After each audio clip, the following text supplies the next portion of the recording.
Good morning, good afternoon, and good evening, guys. Celtic Warband here, and thanks for tuning in to another how to install video on the channel. This one concerns the Retrofit mod, which is a Medieval 2 Hotseat mod for the Grand Campaign.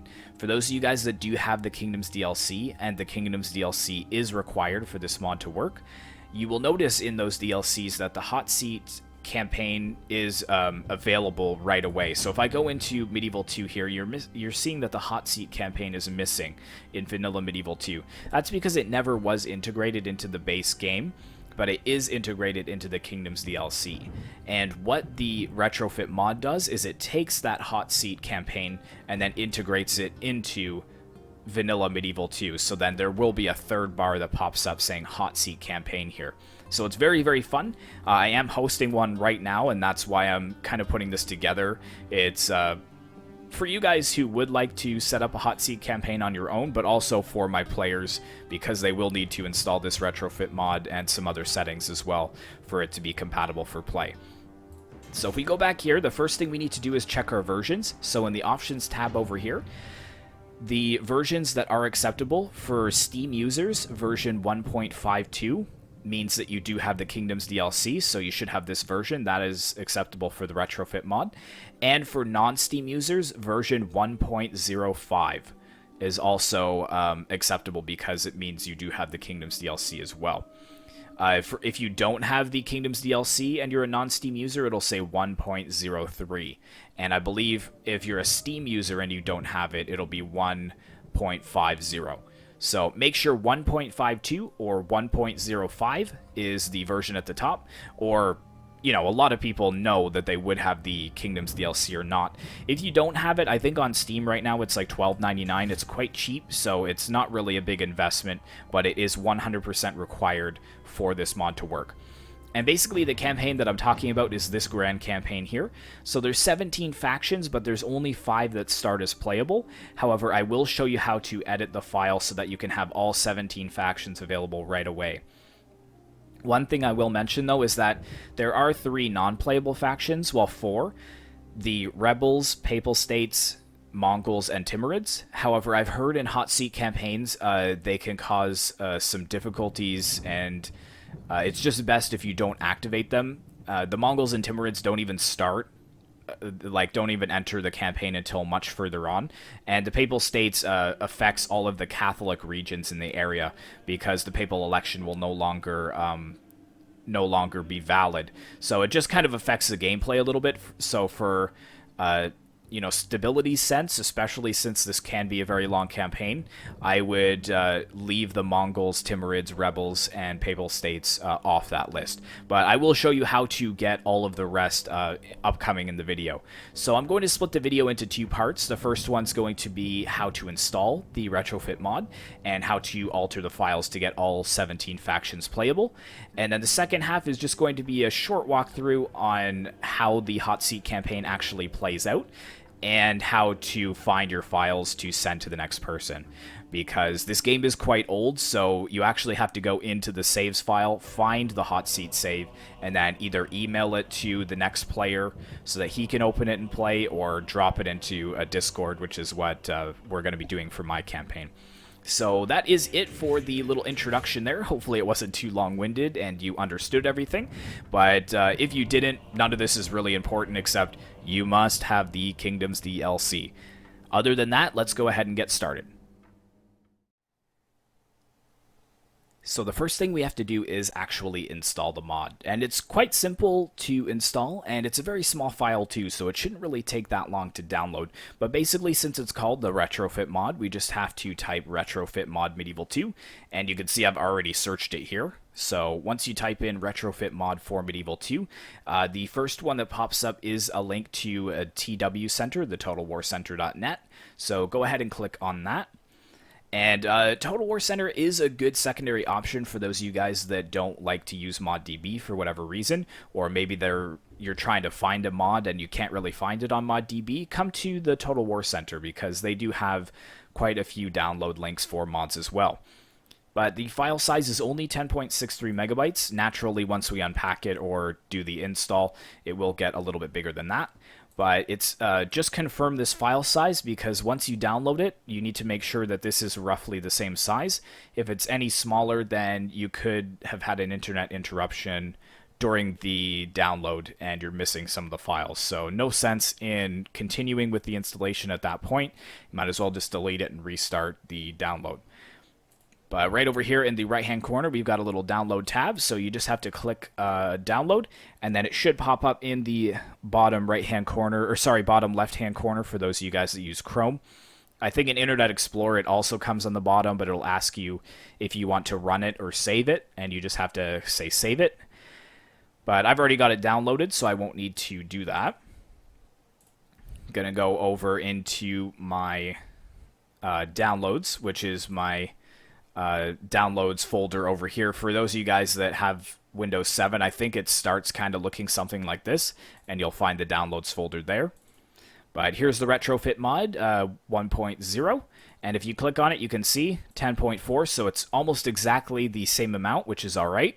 If you've got like 9 or 8, something like that, then probably something happens. So basically just delete that and re-download.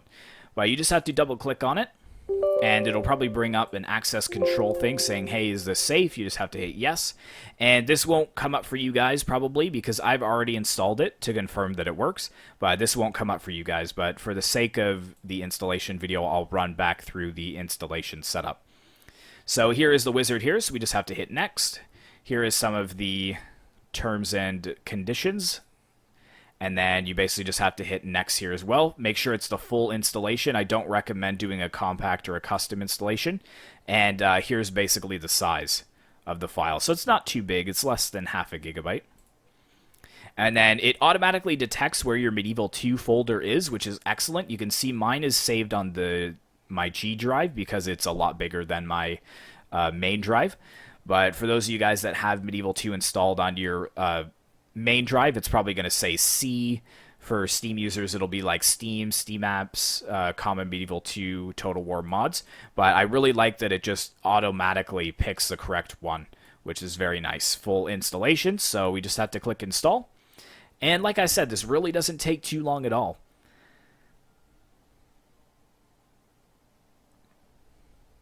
There we go. It's finished.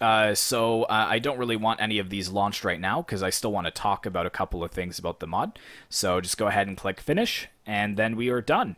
So the next thing I want to show you guys is how to get all of those factions playable, all 17 factions. So it's quite easy to do as long as you know where your Medieval 2 folder is. So like I said, for most of you guys, it'll probably be on your main local C drive in Program Files 86. For those of you guys that don't know the pathway, it'll be Program Files 86, Steam, Steam Apps, Common, and then it'll be somewhere in here. I've only got 5 games saved here, or 4 games. These are the games I think that I play the most right now, so that's why I have them on my SSD. But for those of you guys that are non-Steam, it'll probably be Program Files 86, and then you'll see a Sega folder here. It'll be like Sega, Creative Assembly, Medieval 2 mods, that kind of thing. But for me, I've got it in my G drive, Steam Games, Steam Apps, Common.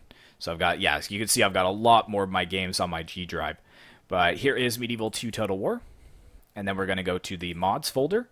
And here is the Retrofit mod here. So I'm going to leave this screen up here. Make sure to pause it if you want to.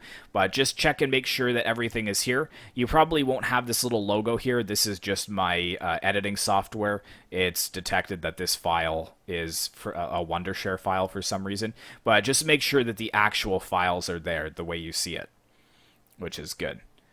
Okay, so that's the Retrofit mod covered. So what we need to do to unlock the factions is just step back into our Medieval 2 folder and then go to our data and then down to world, maps, campaign, Imperial campaign, and then go down to this description strat file right here. So DESCR_STRAT. So double click on that. And then you can see when it loads up, it has campaign playable. So here are the 5 factions that are playable. And then the end unlockable, basically what happens when you go to play the game is, let's say I'm playing as England and then I destroy Sicily.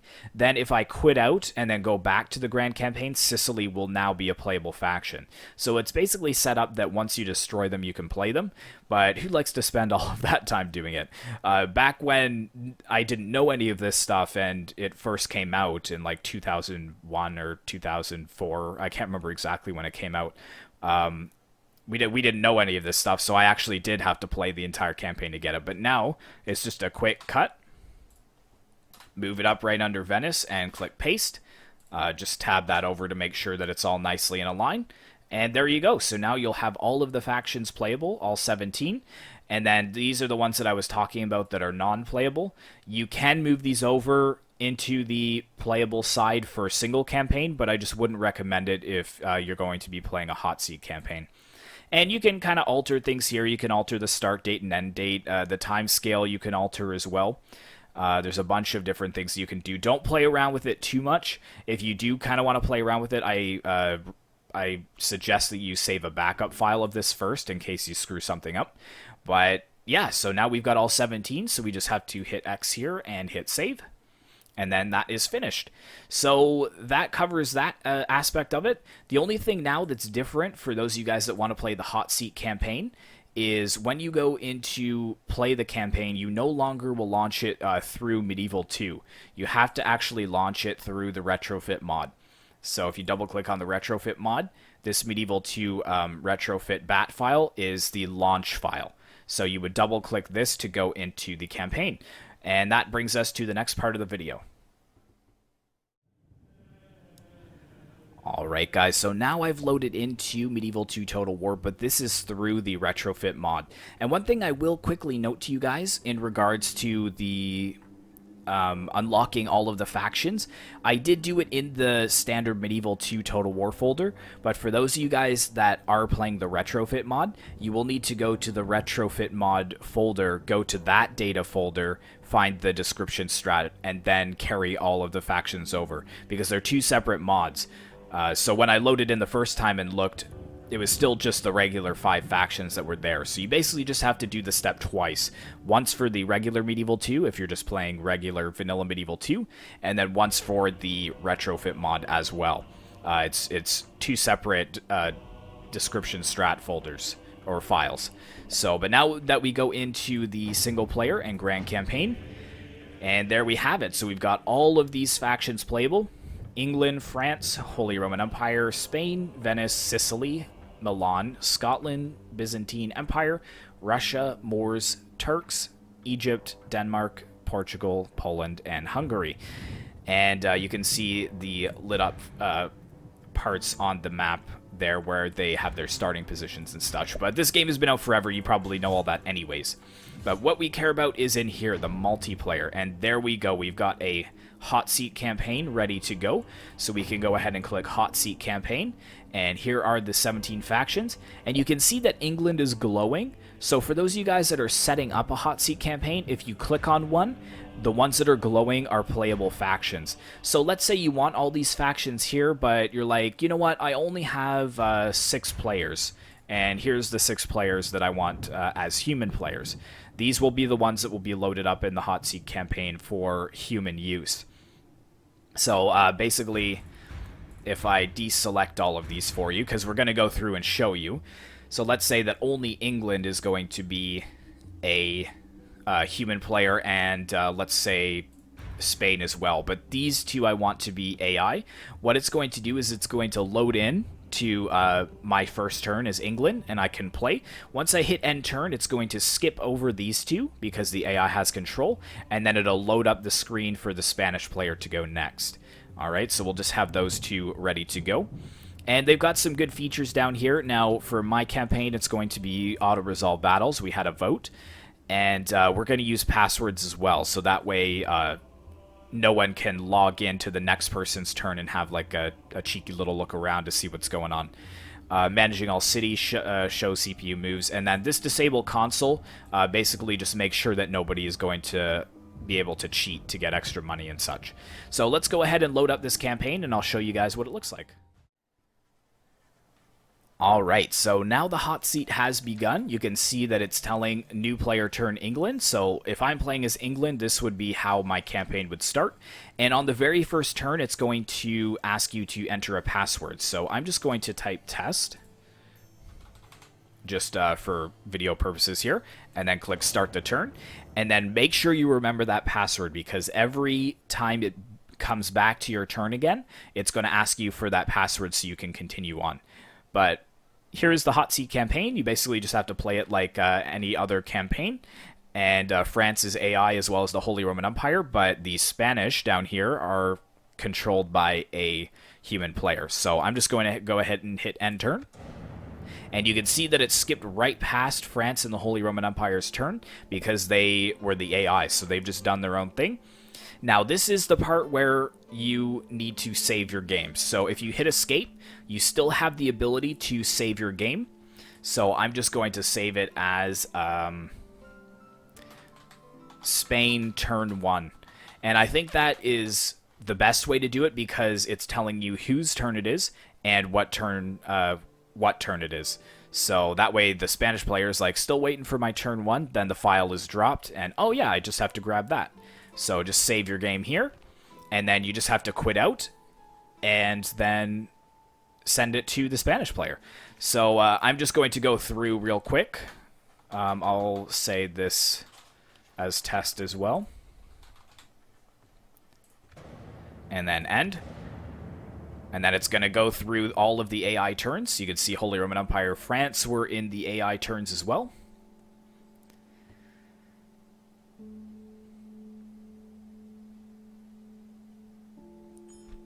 And there we go, it's back to England, and you can see that it's asking for the password. So if I hit start turn, it's not going to allow that. And I really like that feature because that means that your turn is your own. No one else can, have a look to see where your armies are or how your cities are functioning.